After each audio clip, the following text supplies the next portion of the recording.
Hey, this is Kristen, And this is Ashley. and this is 1,000 Miles of True Crime.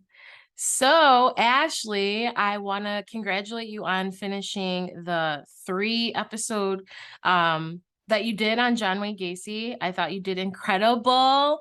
And I know you were also doing a bunch of other things like working full time, taking care of a toddler, and finishing your master's.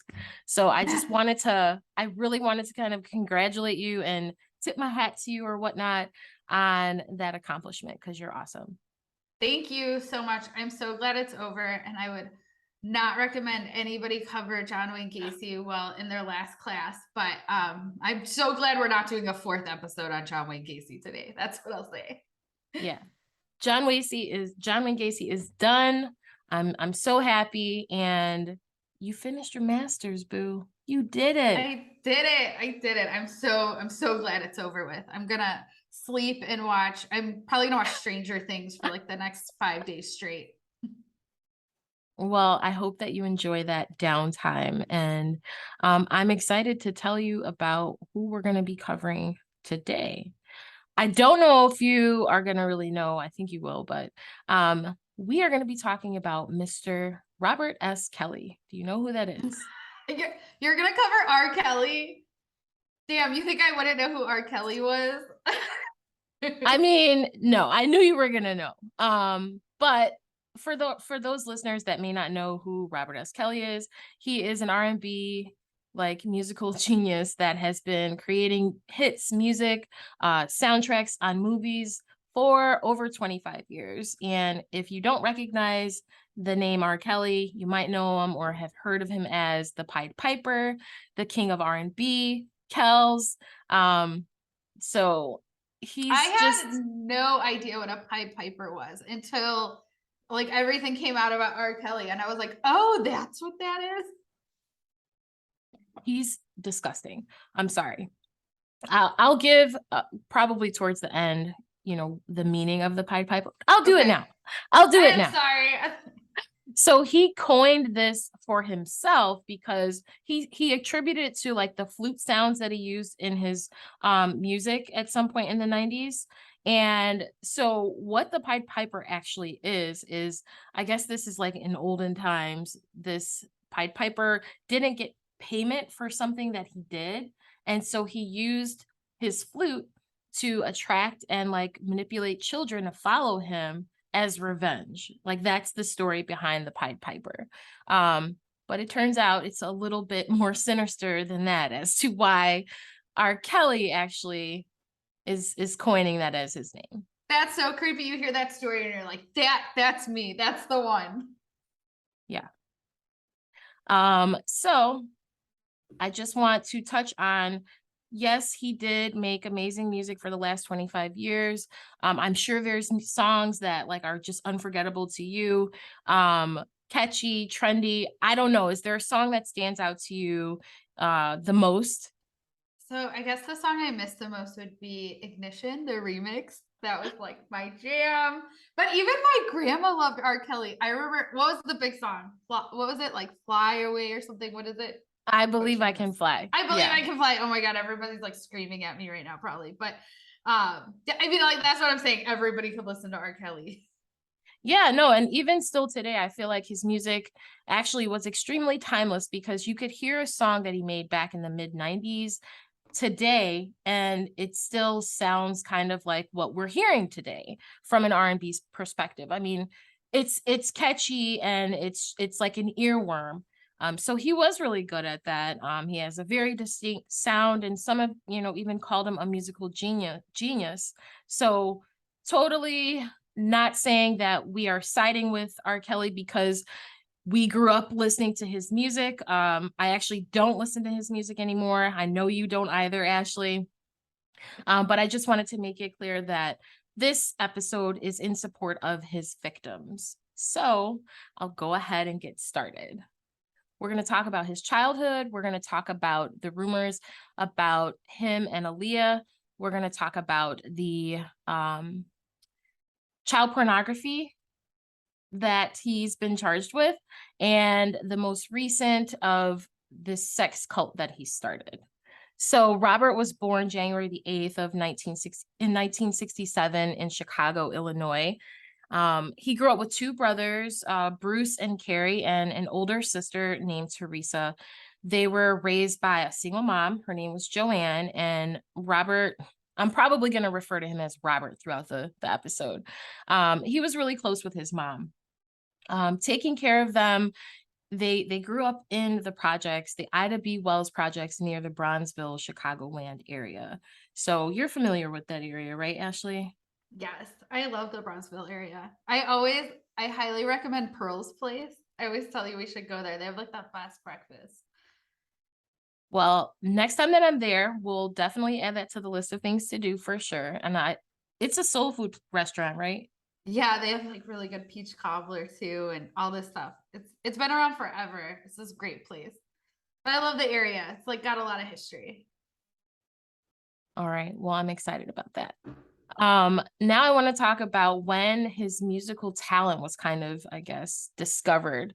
His mom took him to church with her and he began singing in the church. And that's when they realized this kid can really sing. But considering he was growing up in the projects, he actually had a really rough childhood. He experienced a lot of physical abuse, being like whooped as a child, which I can join that club as well. But I mean, I wasn't abused, you know what I'm saying? Like we were disciplined. But he would consider it as he was whipped. He actually struggled academically as well from a young child, even as to now. He's actually said to be functionally illiterate. So that's like the equivalent of reading and writing skills of like a first grader. Oh wow, okay. To me, that was like, how was he writing songs for like all these major artists? And if he didn't know how to read or write, and he was dyslexic. That's really hard. It's interesting to see when you're like so talented in one area and then I just think reading's so fundamental, it's really hard. If you're not good at reading, it translates through all other classes, right? Yeah. So like I said, fundamentally illiterate. In an interview from the Chicago Tribune in 1992, Robert actually said that he was also shot when he was 13 years old. So Wow. that's traumatic. He was riding his bike home, and I guess a gang member was trying to steal his bike and shot him. At Um, 13, you said? yeah, yeah. So I mean, there were different sources that some stated that he was 11, but the interview from 1992 was actually from R. Kelly. Okay, that's from our Kelly. So, um, and so he was shot in the shoulder, obviously he survived. But he said that that's what really kind of kept him from wanting to join like a gang or wanting to like be out in the streets. Because he was just like, I don't want any affiliation with that. He was really, I guess, as a kid, just kind of quiet and shy and just kind of like withdrawn. I'm surprised to And hear that too, honestly. yeah, I feel like there's like alter egos or like Dr. Jekyll, Mr. Hyde type deal with him. I feel like he created the persona of R. Kelly, the performer, and that Robert was someone completely different. So it's also alleged that I don't even want to say, well, it is alleged. It's alleged that Robert and one of his brothers, Carrie, were molested for years by their older sister, Teresa. And she was 6 years older than Robert. So Robert was born in 67. And different sources listed different ranges of age of when the abuse actually took place. But it appears to have happened when Robert was between the ages of 6 and 14. Wow. It's a That's long rough. time. Yeah. And then I mean, do you know, did something happen to her? Because that seems like she would still be at a really young age to be I doing that. was I Well, was like just that gonna means she was doing it till she was 22 then, right? She was yeah. 6 years older and Not that it's ever okay, but that's wow. Yeah. This wasn't the only person that actually abused him either. So he later told his lawyer that he was also sexually abused by like his landlord where his mom lived and another family friend. So I feel like there was a time when Robert did like speak publicly about the abuse and how he felt about the perpetrator, but at that time it had not been divulged that it was his sister Teresa. So even outside of his sister abusing him, his mom's landlord and the family friend, he also witnessed a lot of inappropriate sexual acts. He witnessed a rape, and he was, I guess, subject to a lot and had seen a lot before. I don't want to say it, you should see something, but at that young of an age, it has a different impact, I think. Yeah, I mean, that's traumatic at any age. So, I mean, yeah, for it to be happening that young, not that we're giving an excuse, but Right. We're definitely not trying to do that. But we are trying to bring to attention that he also was a victim of abuse. And then the whole psychology behind that victim turns perpetrator. Psychologists would actually say that the experiences that he had with abuse is actually why he may have been so hypersexual, because we know his music was overly sexual, like almost like bordering on okay, like this is like kind of taboo. Um, but even when I get through some of the research that I did, what he does to his victims, and it's like that's so like what are you thinking? Like who does that? Um, so Robert actually published an autobiography called Solar Coaster in 2012. And he's asked, know this. yeah, he's asked what he thinks now about what his perpetrator did to him. And like I said, at that time, it wasn't out in the open that it was Teresa. And she completely denies those allegations. She's like, I did not do that to either of my brothers. But um, his response was, well, definitely forgive them. As I'm older, I look at it and I know that it had to be not just about me and them, but them and somebody older than them when they were younger. And whatever happened to them when they were younger, I looked at it as if there was sort of like, I don't know, a generational curse, so to speak, going down through the family, not just started with her doing that to me. So it brings it back to what you said as to why she would do that to her brothers or to anyone.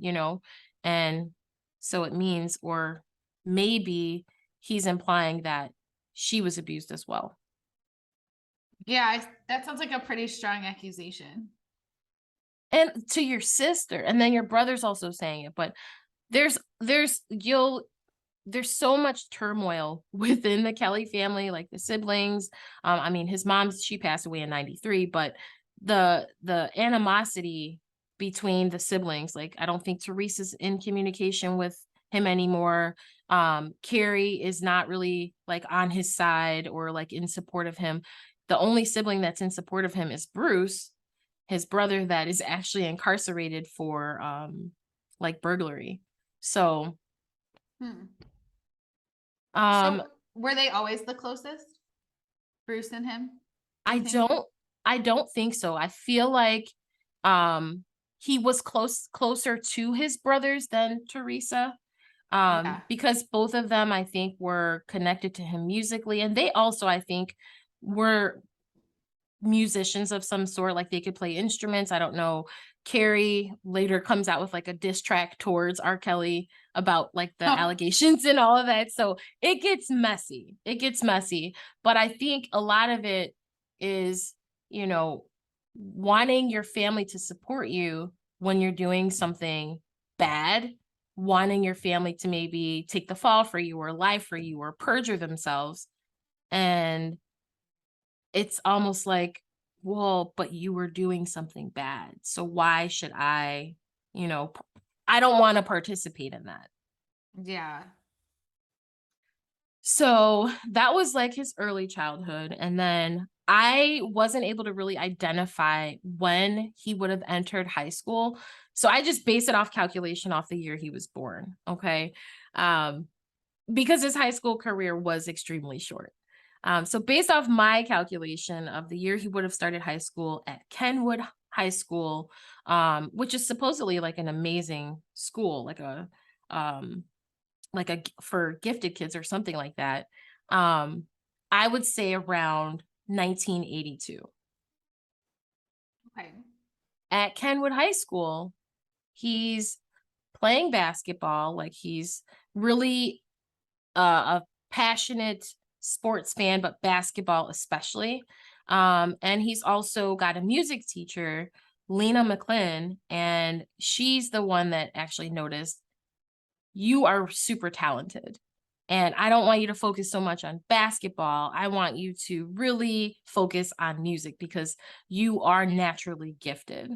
Um, so because he's struggling academically still in the ninth grade at Kenwood, he decides he's like, I'm not going to continue school.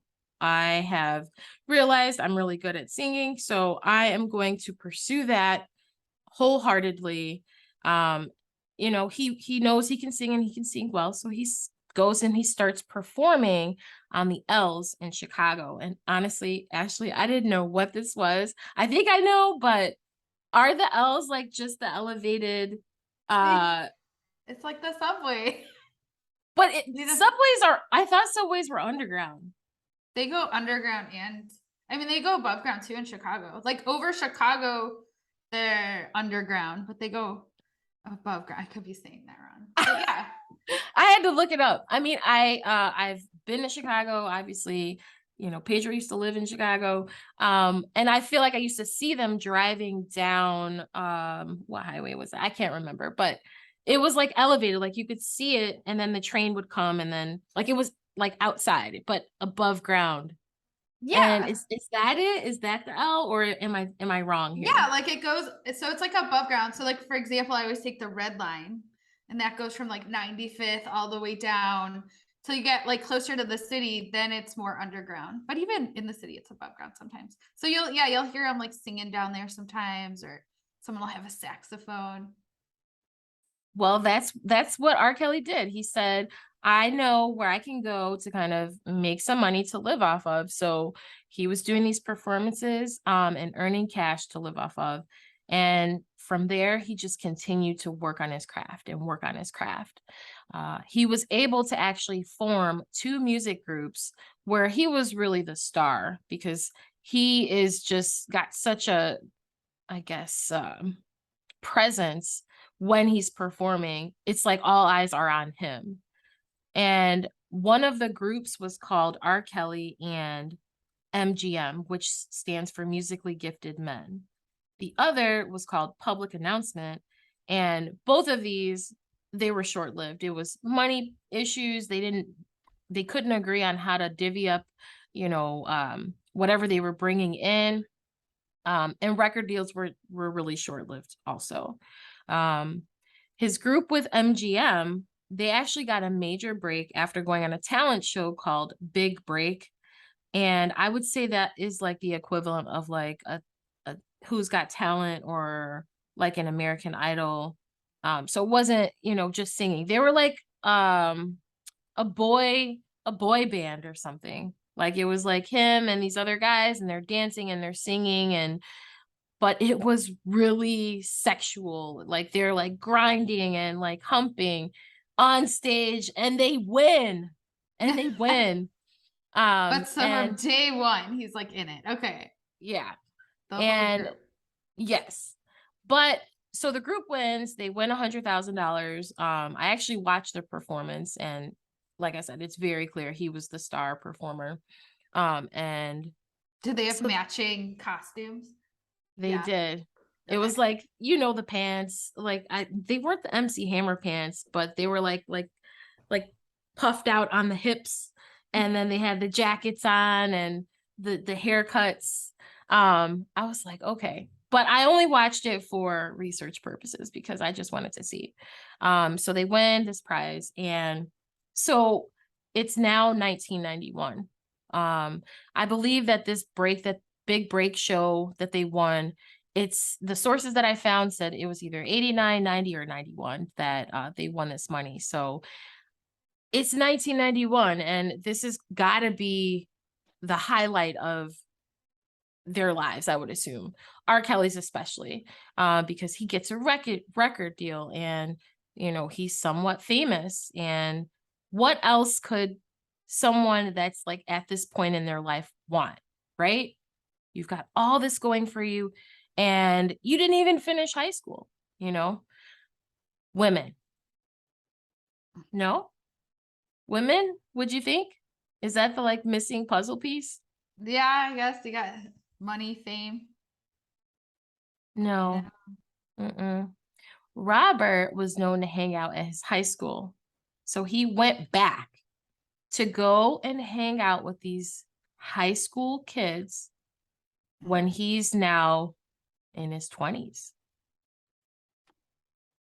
And it's especially weird because it doesn't seem like he had this really strong connection to his high school, if he was only there for a year. I mean, except for maybe that one teacher that really said, hey, focus on music.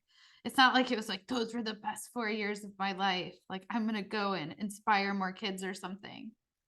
Yeah, I feel like it was definitely intentional. I know maybe me and these girls that I'm interested in at the school are at the same maturity level. They're an easier for me to approach.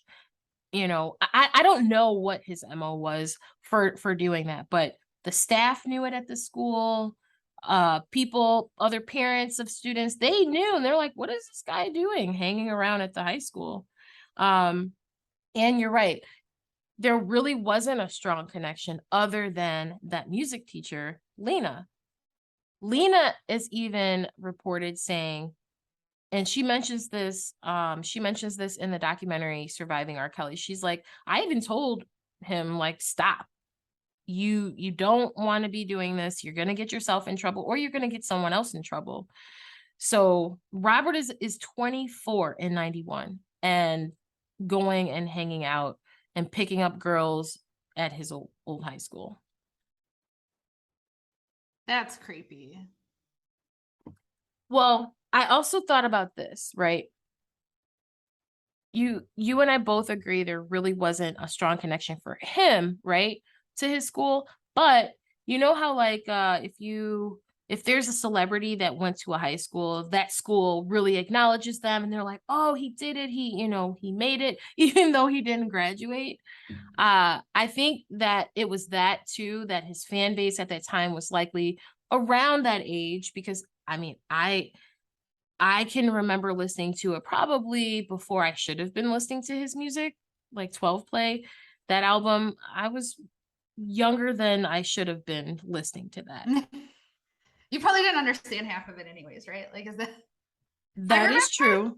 So really quick side story. My first CD, like I remember I got like, it was Christmas and I got like 2 or 3 CDs, but one of them was TLC. And like listening back to that now, like Red Light Special and stuff, I was like, I was just walking around the house singing that. I loved that CD so much. But now I'm like, oh my God, creep. Like all those didn't understand at all. I think I was like 9 or something, way too young. This is true. This is true. I shamelessly want to just say that my son, my youngest, one of his favorite, I guess, rappers is Pop Smoke. And I listen to his music and I'm like, what? Oh no. What are you listening to? What are you listening to? Why are you listening to this? Don't judge me, guys. Don't come for me. But I'm just throwing it out there. The other reason that I think Kenwood High School, it was familiar to him. These girls were probably starstruck, really impressionable, wanting to be around a star. And then too, it's probably easier to hang out there too, right? Like it's questionable, but it's less questionable than showing up to a random high school, right? mm-hmm. Yep. Yep. And then to the age that's being targeted here is, they're probably easier to control and easier to manipulate and easier to coerce to do things that they probably shouldn't be doing, but they don't want to disappoint. So I attribute all of that to why he was targeting girls at his old high school. I also thought about maybe he was also looking for the next musical genius that he could take under his wing, like a protege or something like that. I don't know. Maybe when he was thinking about excuses for why he was there. Well, we now know because all this information is public and all the research that I did, but actually it's he started a relationship with a 15-year-old named Tiffany Hawkins. So he was 24 and she was 15 and she was in love with him, obviously.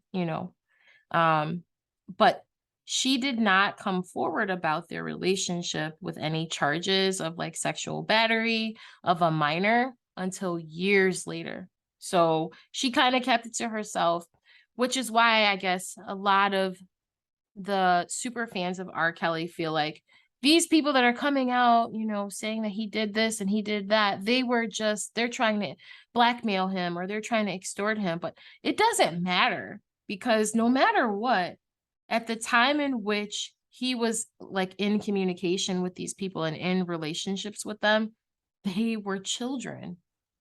And I don't understand. Like I feel like it doesn't matter when someone comes out because abuse is it does something to you and you are afraid or maybe you are still connected to that person emotionally and you don't want to embarrass them or something like that. But then you come to the realization this was really messed up. So she comes out and she's like, I was having an inappropriate sexual relationship with R. Kelly while I was a minor. And what does R. Kelly do? He settles out of court and she accepts it. And it sounds like there's like a magic number here that we'll see later of offering $250,000 because that's what Tiffany Hawkins basically accepted years later after she made those allegations. She didn't get that until she came out in 97 and then she was paid out in 98. I guess I realize that a lot of celebrities do this, like let's settle out of court for an undisclosed amount, but I just feel like why shut up and take the money? And for sake of their reputations, I get that, but and the public scrutiny that they may face if whatever if there's dark secrets get out, but I just feel like it wouldn't hurt to look a bit deeper into allegations for abuse crimes regardless of the status of that person. And especially if it's being settled out of court, because I think just some things maybe shouldn't be settled out of court for money. What do you think? What is your thought on that? I mean, yeah, totally. But like almost in her defense, so this is gonna sound horrible. And I'm not gonna say like 24 is not that old, but I don't know that I knew anybody talking to 24-year-olds, but I knew girls in high school talking to significantly older guys. And this is horrible, but I don't think we necessarily thought at the time that it was so horrible. You know what I mean? Like we were all like, oh, I don't want to name any names, but oh, she gets to get picked up and like he's got a job. He's like buying her all this stuff and like, oh, she can just get alcohol, no problem, because her boyfriend is over 21. Now looking back, I'm like, that's disgusting. And that guy should be in jail. But at the time, like we were all like, damn. And like these guys were not famous. Imagine if it's R. Kelly, you know? So I'm sure in her head she's downplayed it a little too, you know. And so if you're kind of having a good time and now you feel like, oh, this isn't right, and then he's gonna pay you for it. I don't know what she was going through at the time, but I could see why she would take it and not want to deal with all the because that would have been horrible. Nobody would have taken her side at the time.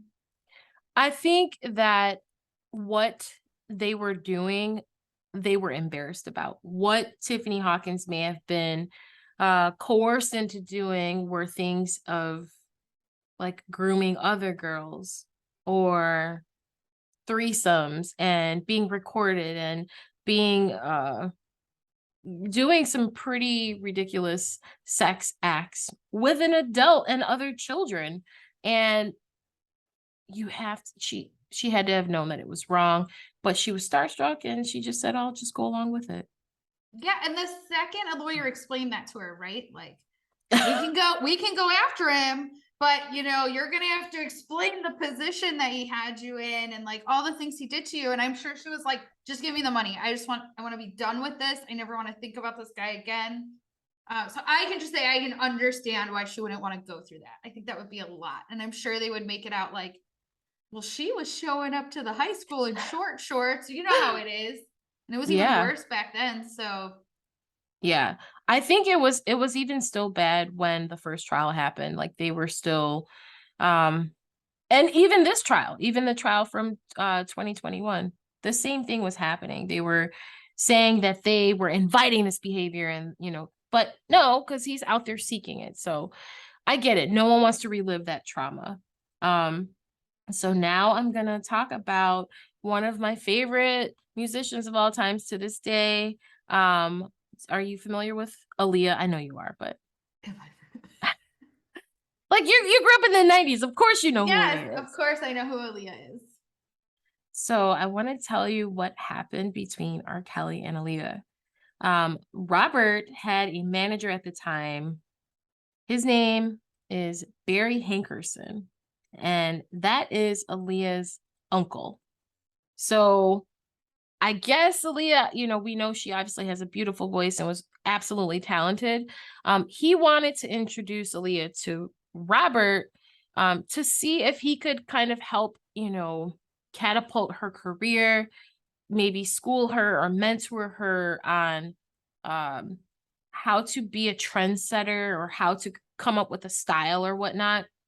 Um, but Aaliyah was 12. Like, she's 12. So Robert, he brings, his team of young girls, because that's really who's in his camp, really young girls, to work with Aaliyah and help her kind of develop a style and like, I guess, get a swagger about herself. And Aaliyah, she actually did. She ended up being a trendsetter for female R&B singers in the 90s. You remember the classic baggy pants look, with a feminine twist, the shades and the hair over the eye. Like she had a whole persona going on.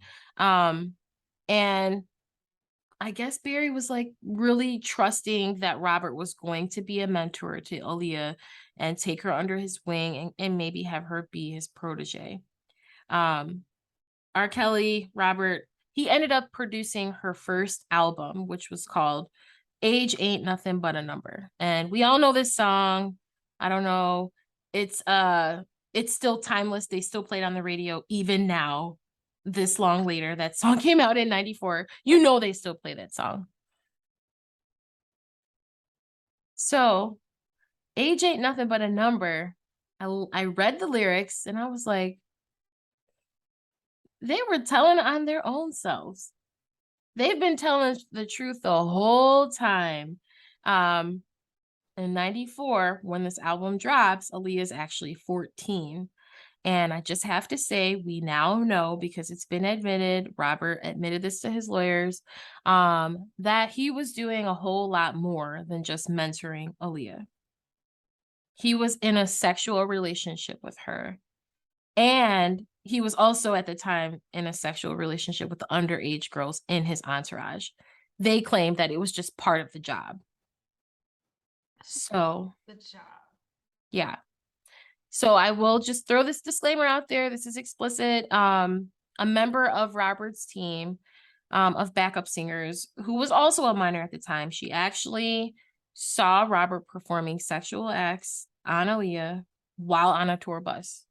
She like walked in on them and quietly walked out and never said anything. And how old is he at this point?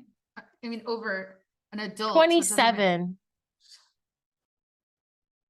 Mm-hmm. Mm-hmm. But Robert took it even further because he actually married her. well, then that makes it okay. No, this is what he did. Now, mind you, like I said, she's 15 and he's 27. It's rumored, and it's also been stated from Robert's mouth to one of his other victims that he did marry her and that she was pregnant. He got her pregnant. And so one of his entourage, his name is Demetrius Smith, who's no longer a part of his entourage, he gave like his recollection of what happened when R. Kelly and Aaliyah got married on the Surviving R. Kelly documentary. And what he said was he helped Robert orchestrate getting a fake ID for Aaliyah showing that she was 18. And the reason that he did that is to protect Robert from prosecution, because if they find out that she's pregnant before he's able to get her the abortion, then he's in deep trouble. So he admitted to like helping Rob figure that all out. They got married actually in Rosemont. It was a really short, informal wedding. The person that married them was doing a favor for Demetrius and was like, I didn't know, I was doing somebody a favor. I had no idea that the girl was a minor because her identification showed that she was 18. But they went through great lengths to get her this fake ID, and falsified, her age on the marriage documents and whatnot. So Did they yeah, not think it was gonna get out though? I mean, if they were filing paperwork to get married and stuff? Because it's not honestly, like just somebody shows up and like officiates the wedding, right? Don't you actually have to get a license and like file and everything? they got it. But like when I tell you this, everything happened so rapidly. It was like, I feel like the family, they had some clue or some way of knowing something was going on, because everything after that happened so quickly. Her family found out the marriage was annulled. And then after that, Rob and Aaliyah never spoke a word about it again. If they were questioned about it, they were going to deny it to their graves. Completely deny it. Completely deny it. And they I just did. I just think that marriage has something more like it wouldn't have been quicker to put your energy into getting her an abortion over trying to get married. You know what I mean? I just think there's another layer to it just than hiding the pregnancy. Unless they were planning on keeping it if they were able to get married. I don't But think that it was the thought or the idea of planning on keeping it. I think she was genuinely terrified and knowing that my parents are gonna come for you. Um, but I also heard some really other disturbing things that I don't even know if I want to share it, but this was also from another one of the victims. R. Kelly told them that Aaliyah's mother was actually attracted to him and that they were fooling around too. So it's a mess. It's a mess. I'll provide that source, but um, like I said, they denied that they got married. They denied that there was a sexual relationship, but I found an article from the Independent from August of 2021 where Robert actually admitted to having a sexual relationship and to marrying Aaliyah to his attorneys. And like, I don't know how her family was able to work it out and say, all right, how do we hide this? How do we keep this under wraps? But publicly, it seemed like they just wanted to move away from this, cut all ties with R. Kelly, and I don't know if they were in love, like how I would assume that they may have been, or in infatuation and lust. Um, and then to just be ripped apart from one another. I don't know. I don't know how they were able to do that, right? yeah, that uncle must feel really guilty. And the Yeah. My thoughts are the same. Years later, it was actually found that Aaliyah worked to have the marriage expunged, but I could not find anything that confirmed whether she was actually successful in doing that. And then she died in a plane crash in 2001. So, and she was only 22. It was, I remember that summer, right? She was supposed to have this music video. It was the one where she's in all white on a boat coming out, right? Am I remembering this right? You are Rock the Boat. I think it was after they filmed Rock the Boat that I should have looked that up, but yeah, I think that I was think the maybe you're video. right, right? Like it was Yeah. on the way back. Ooh, I just got goosebumps. Yeah. It's all coming back, right? Yeah, yeah. I was So like, I was in the 7th grade. so after this is all swept under the rug, Robert is, continuing on as if it never happened. And again, this isn't This out in the open. It's not like, he got everywhere. no punishment. I mean, except for possibly losing Aaliyah, he got to keep his whole other crew of girls too. It didn't impact his reputation at all. Do I think it may have impacted hers? Maybe a little bit, but he just continued to carry on and make music and produce. And he got to the point where he was even able to create his own label, Rockland Records.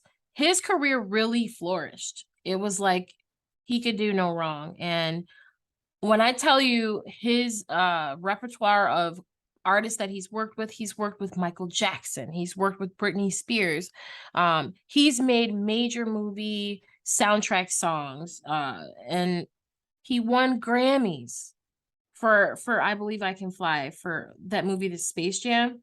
So Yeah. it was like nothing was tarnished on his name, nothing was tarnished on his reputation. He was still successful.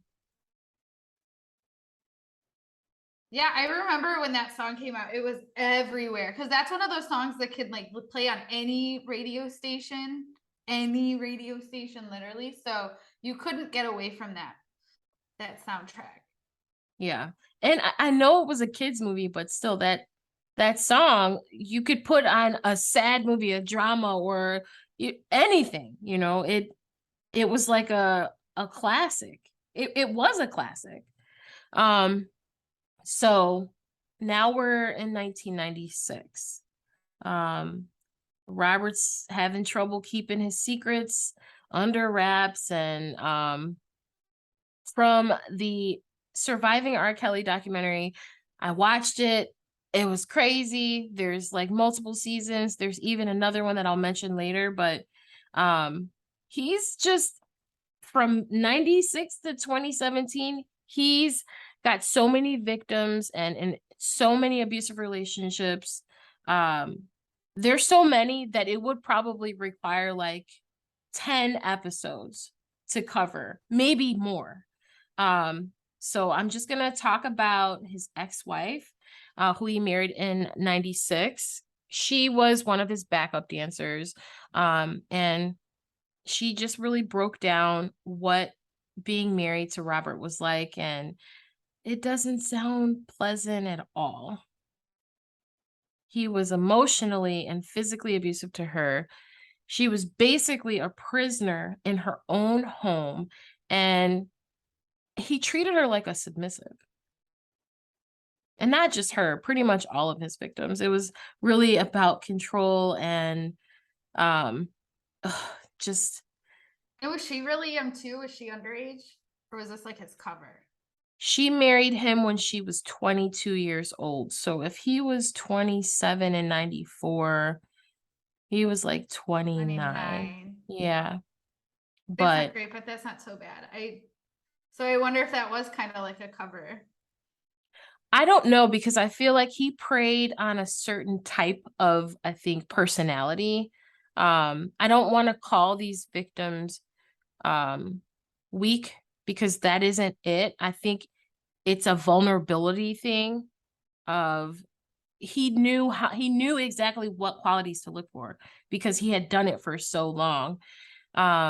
So he would give her rules, all his victims really, rules they had to ask for permission to do things. And Ashley, when I tell you things, I mean the most basic of things, like come and go into rooms, to eat, to speak, to go to the bathroom, sexual demeaning acts.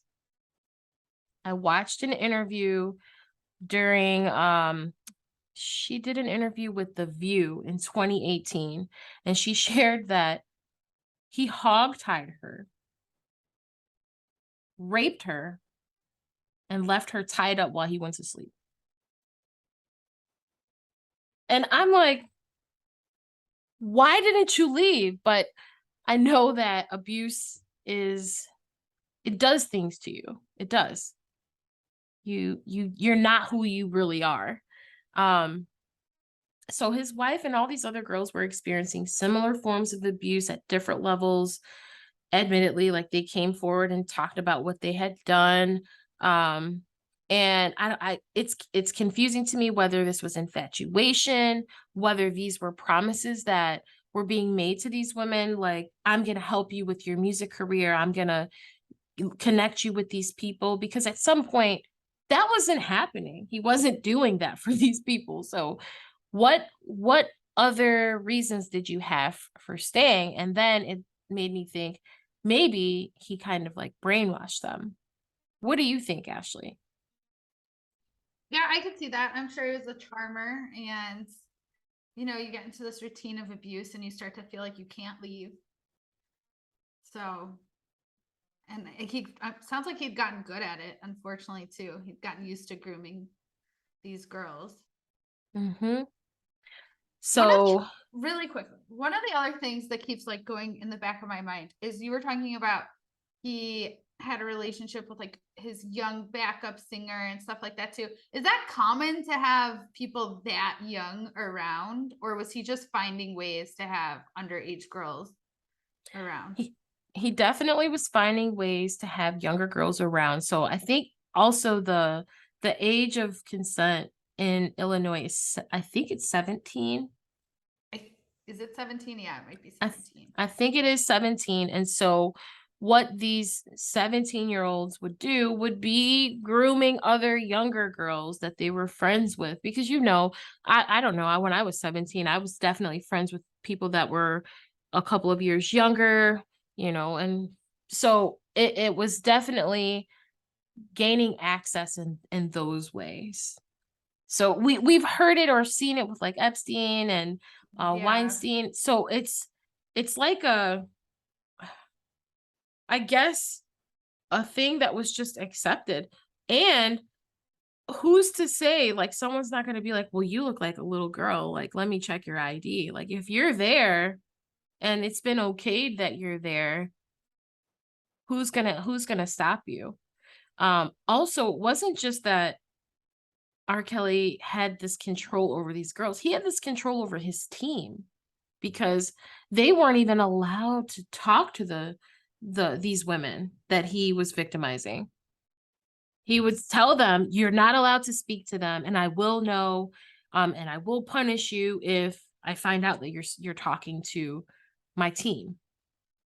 One of the victims said that she fell, and his team didn't even bat an eye. They didn't look. They didn't help her or anything. That just proves how So scary he is.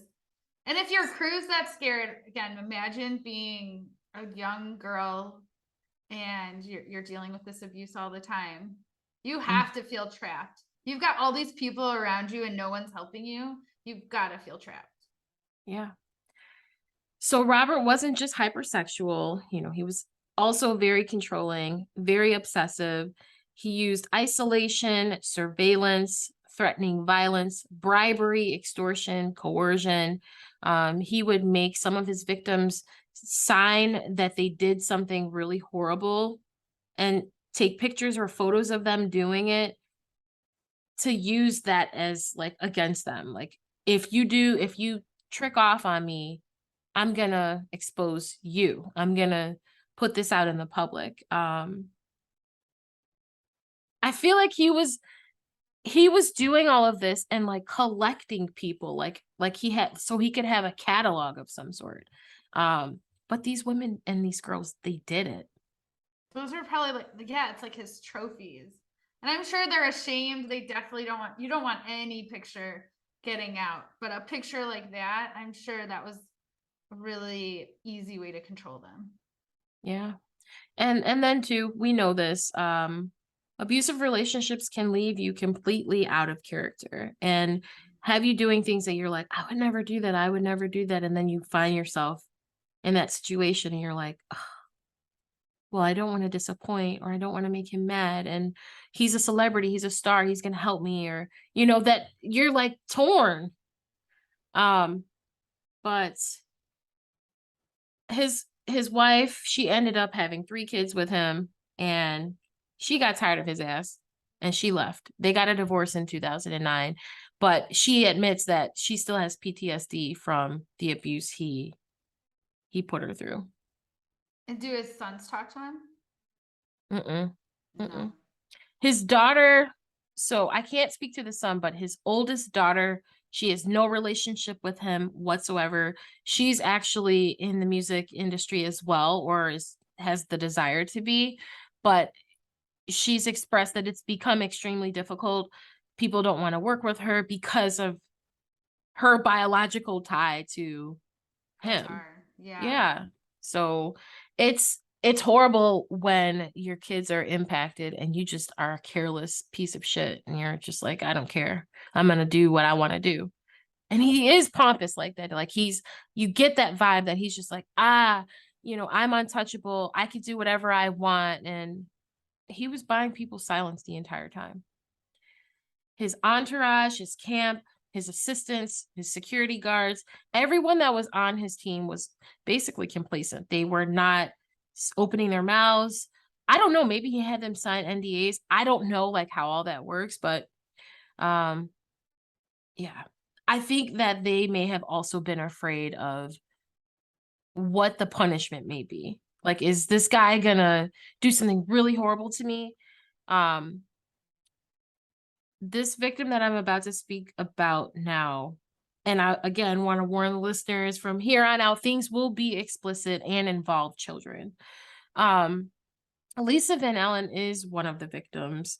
Um, she met R. Kelly on the set of the Home Alone music video recording when she was just 17 years old.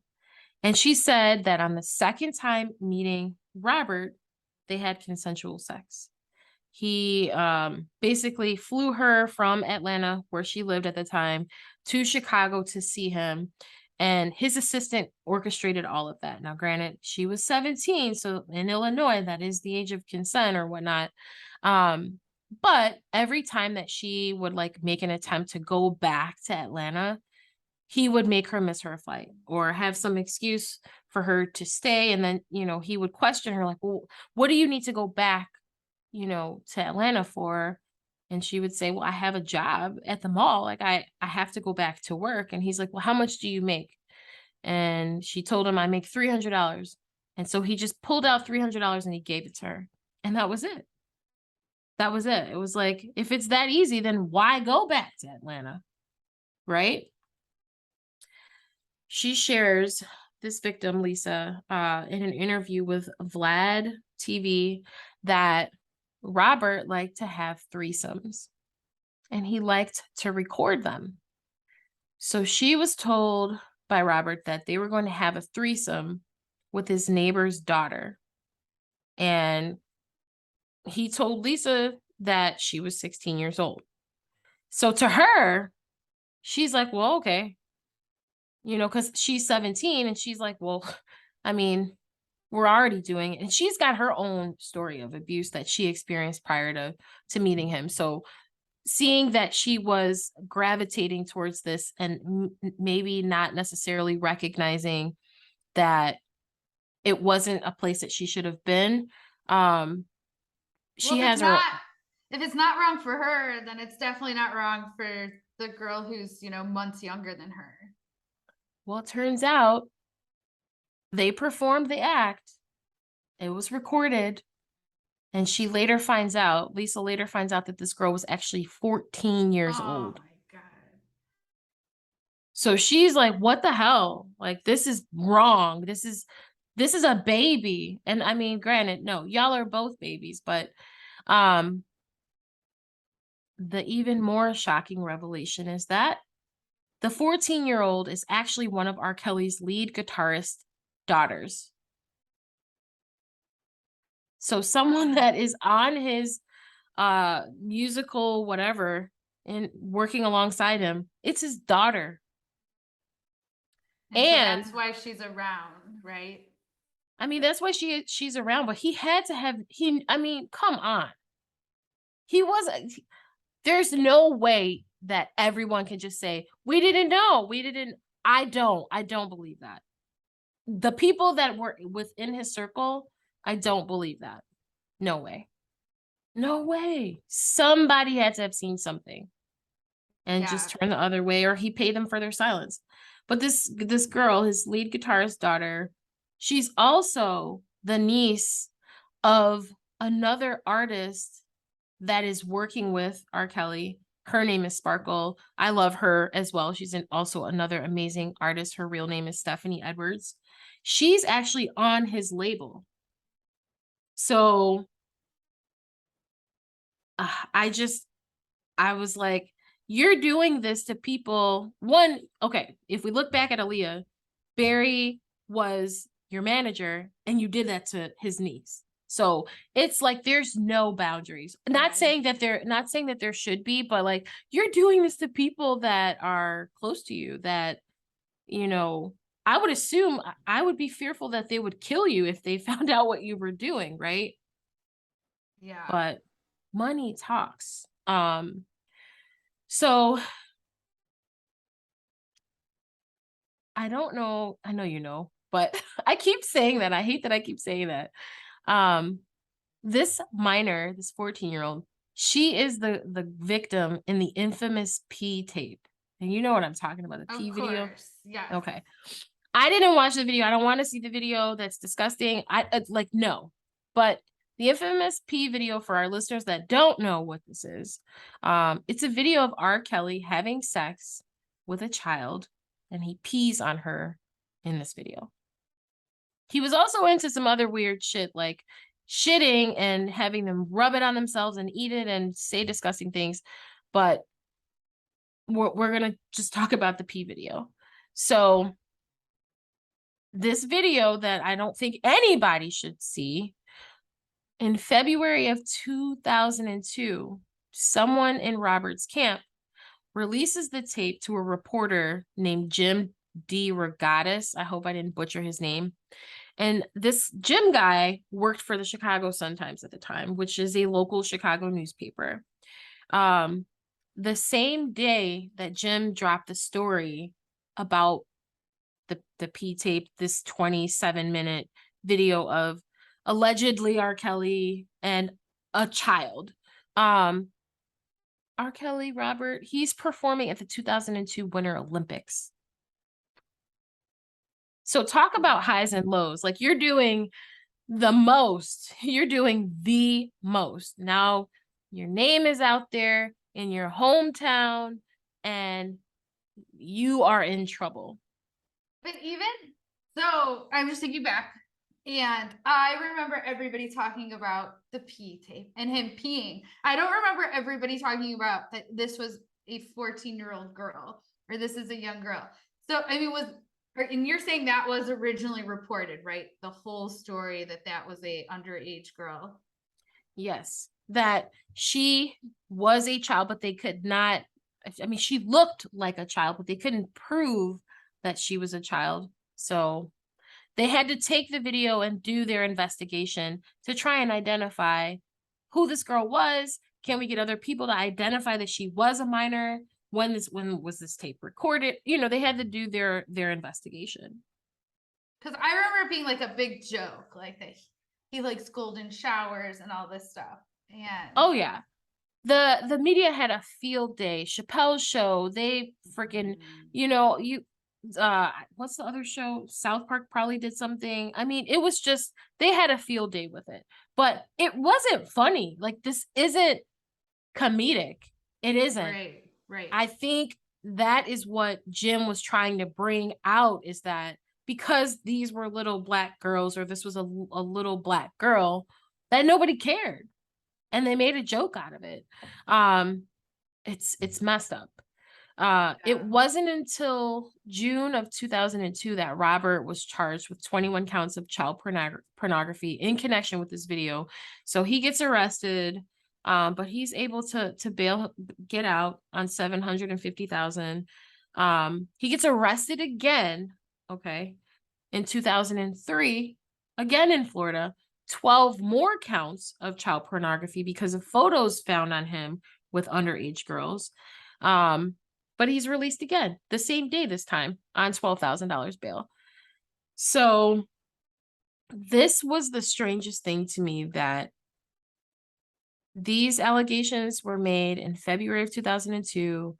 He was indicted in, what did I say, June of 2002.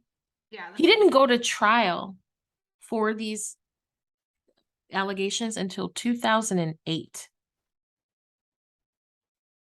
4 years? Longer.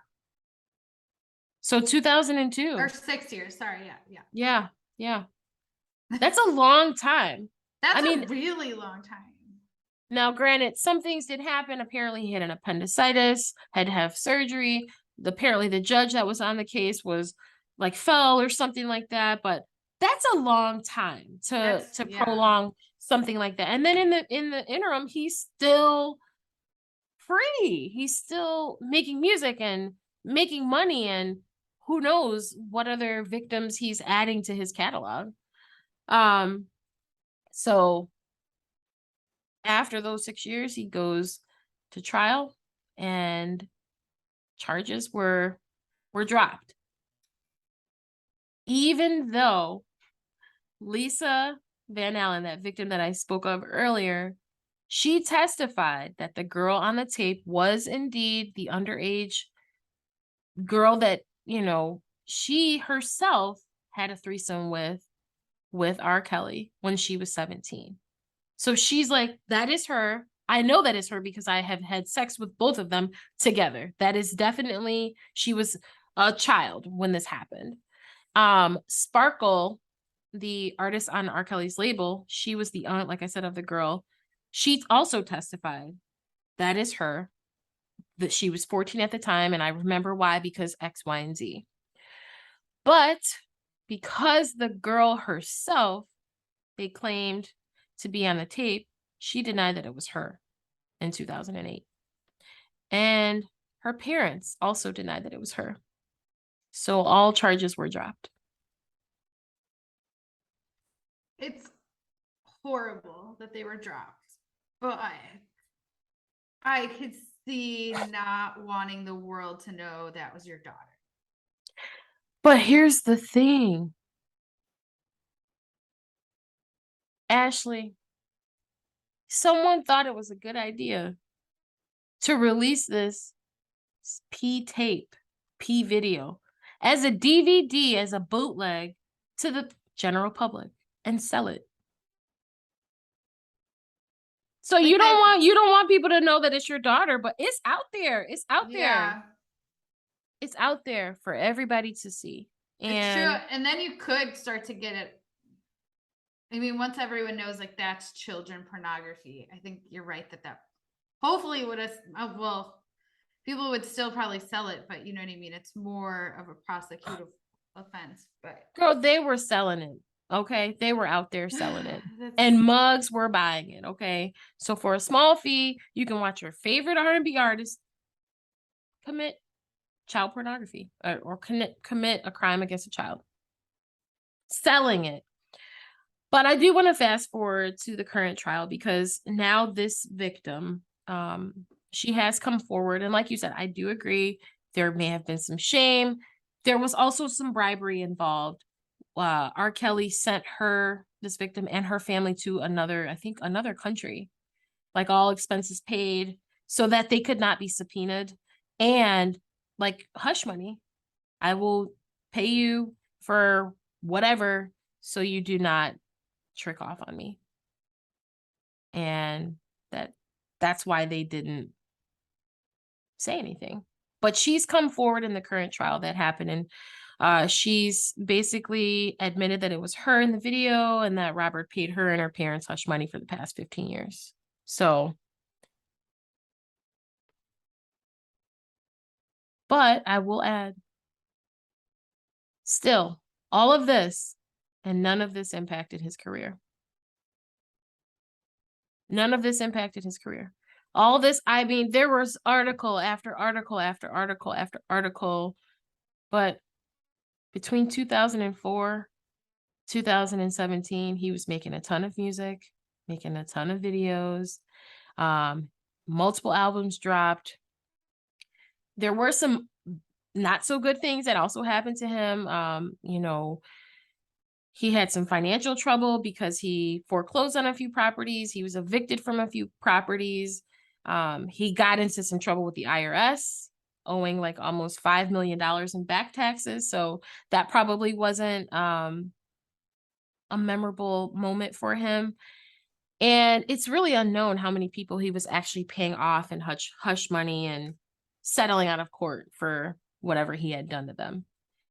I remember we used to love, because we were in the south suburbs, that you could go to like Olympia Fields and see he used to have this gigantic house there, and then it made the news when he lost it, like it went into foreclosure and stuff. I've never seen, is the house still there? Like, is it still standing? Like, I does think someone so. I think so. I haven't been there in a long time, but I think so. Next time that I come to visit, I want to see it. I just want to see, like, is it massive? Because you know, you and I love to like do that. We do, yeah. We love to like, look for giant houses. Yes. So it's like our hobby. I want to see it. I want to see it. Not We're for like any particular adding reason. like a bunch of stuff from this episode to the list. Like, we gotta eat here, and then I'm gonna take you through a stroll here. And Look at R. Kelly bringing us together. No, I'm kidding. yeah. So, so that brings me to 2017. Allegations that Robert has a sex cult comes out. And this reporter that I spoke of earlier, Jim D. Regatas, Jim, I'm sorry if I'm butchering your name.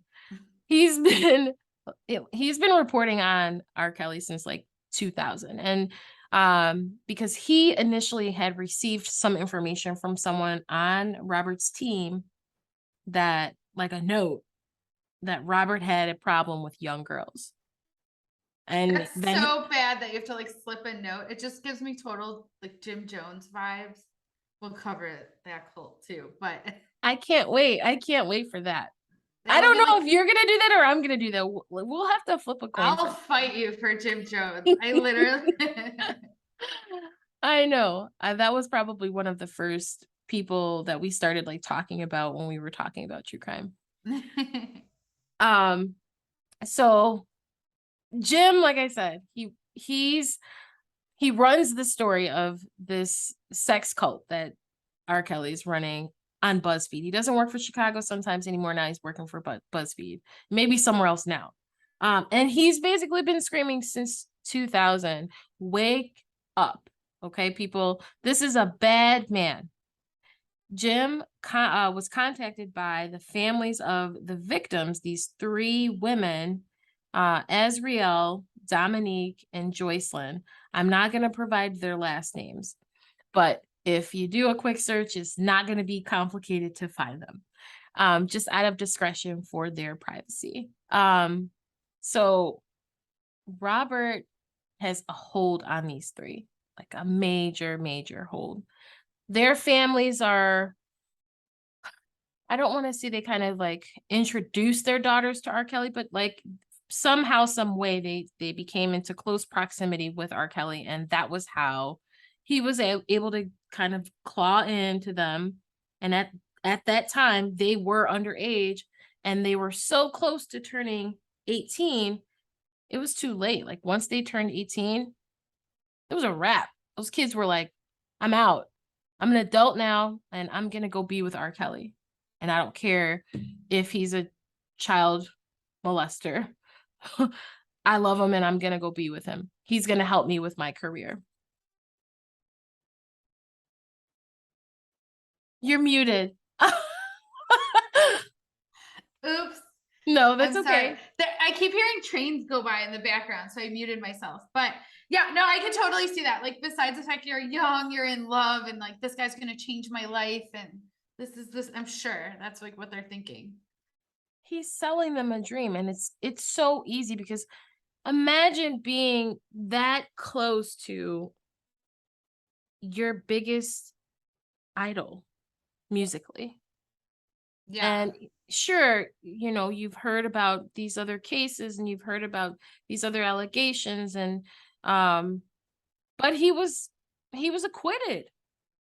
And I'm different. Like, I hate to say that, but you know how it is when you're like 17 and 18, like, well, I'm more mature and like all of those horrible things that I'm sure they were thinking going into the situation. And I'm sure like their first visit, he's amazing, you know, he's not coming across as this horrible person right away until they leave their families and get down there, right? They say that an abuser is like they have different stages, and I guess I can attest to this. It's like a honeymoon phase, and then it's like a test. We're going to do something bad to you to see if you are going to walk away and walk away permanently. But then if you stay and you're accepting it or you're tolerating it, then it just gets worse and worse and worse. And then you're I don't want to say you're kind of gravitating towards it, but you're kind of addicted to it. It's kind of like a sickness. Um, Abuse is so strange. It's so incredibly strange. Yeah. But he really had a hold on these three, and their parents were obviously concerned. Um, Watching their interviews, it was heartbreaking because to some degree it almost felt like they had some guilt. And I guess maybe they were just naive, but to have 2 years of not seeing your kid, that's, that's like, well, after this BuzzFeed story that Jim put out dropped, a lot of people got pissed off. They were like, "What is going on?" Specifically, two female activists in Atlanta, Kenyatta Barnes and Ornika Odele. I hope I pronounced her name correctly. They said it is long overdue. It is very apparent in time to mute R. Kelly. So they began the movement that, they really wanted to apply pressure to others affiliated with R. Kelly, and they wanted them to hit his pockets deep because they knew from a financial standpoint, if he doesn't have the money to hush these people up and pay these people off and continue to bribe and coerce people to do things, um, he's just going to keep doing it. So that's what they did. And the movement was so effective because it resulted in Spotify, Apple, Pandora. They all cut R. Kelly's music from their playlist. They also stopped promoting him. And I mean, he was objective. Like he was, trying to defend himself publicly, but he looked like an idiot. Yeah. I remember it was a big deal here when like Chicago radio stations started and announced they were no longer going to play his music. Yeah, but you know what? I found some articles back from 2003, like after the 2002 allegations, and they were from radio hosts like WGCI, B96. I think B96 did mute him back then. But GCI didn't. They No, yeah. WGCI didn't. They were like, well, and I mean, I understand, like they were saying, he's innocent until proven guilty, but no matter your stance, now that we really know, and I think we all really knew then, if there were people that went to his concerts and saw what, I, come on, come on, it, I don't know. So you're right. Now everybody is like, he's fired. We're not listening to his music anymore. So it's at this point that Robert's life is practically falling apart. He's losing control. Um, there's been a number of documentaries with a large number of victims that have shared their stories, and it's all these people aren't lying. Come on now. Like, they're not all coming for you. They can't all be corroborating their stories. So in 2018, BBC put out R. Kelly Sex, Girls, and Videotapes. That I haven't even seen that one. So that's on my list to see. In 2019, starts off in January, Lifetime comes out with 2 seasons of the documentary Surviving R. Kelly. I don't know if I knew there was 2 seasons. Did There they? are. And they didn't come out at the same time, right? No. So one came out in 2019, one came out in 2020, and then there's another one I think called The Reckoning. And I was like, there's not enough time. I can't watch all of these. Like, but yeah, things are falling apart. And at that point, it's really not a good look for him. His label drops him, and it's the time is up, you know. So all of these movements and all of these victims coming forward, and they're like, we're about to look into this dude. We're about to really do an investigation and see if what they're saying is really, really true. And so they did.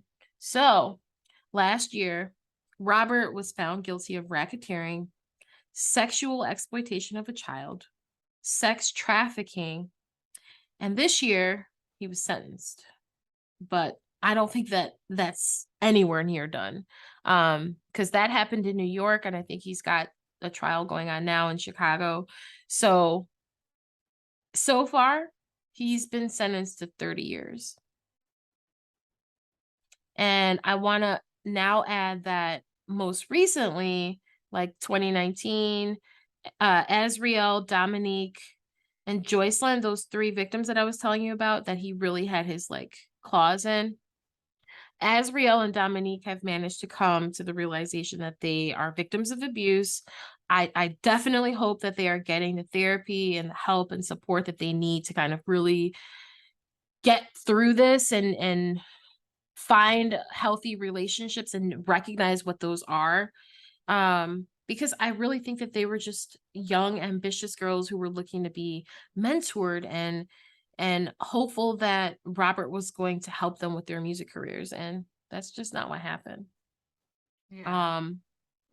So I want to add that the guilt that the parents felt, I hope that you guys don't like hold yourselves too responsible, because you have to understand when there's a predator, they, I don't want to say are more powerful, but this was not R. Kelly's or Robert's first rodeo. It was not. So he knew what to do. He knew how to dig his claws in and to say the right things and do the right things.